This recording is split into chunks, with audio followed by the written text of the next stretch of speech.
Hi, it's Coach Andre, your tennis mobility specialist, and these are Tempo Tennis Tips.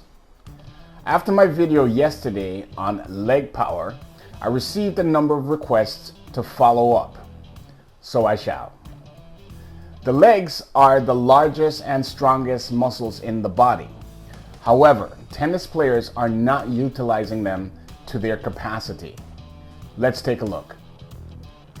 Let's start by taking a look at some film of Andy Murray. Now, over his career, Andy has had a consistent forehand, but he has never been able to generate that power. The main reason for this is that he rotates his hips. By rotating his hips, he's unable to push from the ground so that he can generate that power. Now, being a big, strong, well-tuned athlete, Andy has the capacity of generating a lot more power on his forehand than he currently does. However, the mechanical breakdown by rotating his hips prevents him from doing so. He's losing about 60% of the power that he could possibly generate. As a contrast, let's take a look at Novak Djokovic. See how he correctly uses the connect chain. As he extends his hips, he maximizes his power from the ground up. Novak is the second most synchronized player on the tour, right behind Roger Federer. It is also noteworthy to recognize that players that have a lot of leg power who are properly synchronized using the kinetic chain do not have large backswings.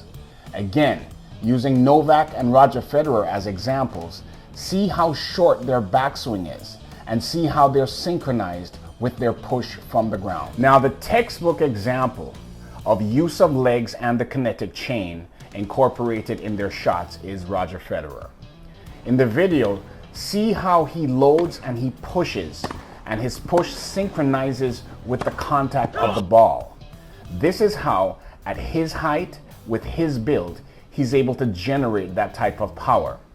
Also, pay close attention to the fact that he has an abbreviated backswing. To further understand leg power through the use of the kinetic chain, let's study some old film of Kung Fu master Bruce Lee. In the video, Bruce is about to demonstrate his lethal 6-inch and 1-inch punch. But first, national karate champion Joe Louis attempts to hit the subject. See how he's hitting from an open stance and how large his swing is. Now, looking at Bruce Lee, first of all, pay attention to his stance. Notice it's not an open stance. More importantly, he also has zero backswing.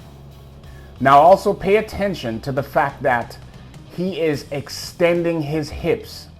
Through the use of the kinetic chain, he's generating a force of approximately 1,500 pounds per square inch. Now imagine if you use that technique to hit a ball. Your power and consistency will increase, and you will not waste any extra energy hitting the ball. So what's our takeaway?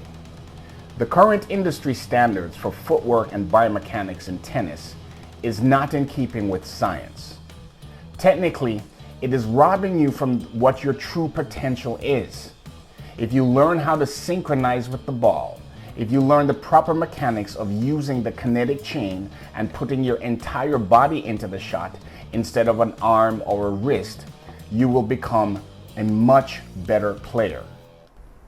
Here at Tempo Tennis, I've developed a scientifically synchronized system that will make you more consistent, give you more power, and more importantly, it will keep you injury-free. For more information, go to our website at tempotennis.com, or you can contact me directly at Andre@Tempo Tennis. That's it for today. Tempo Tennis, every ball counts.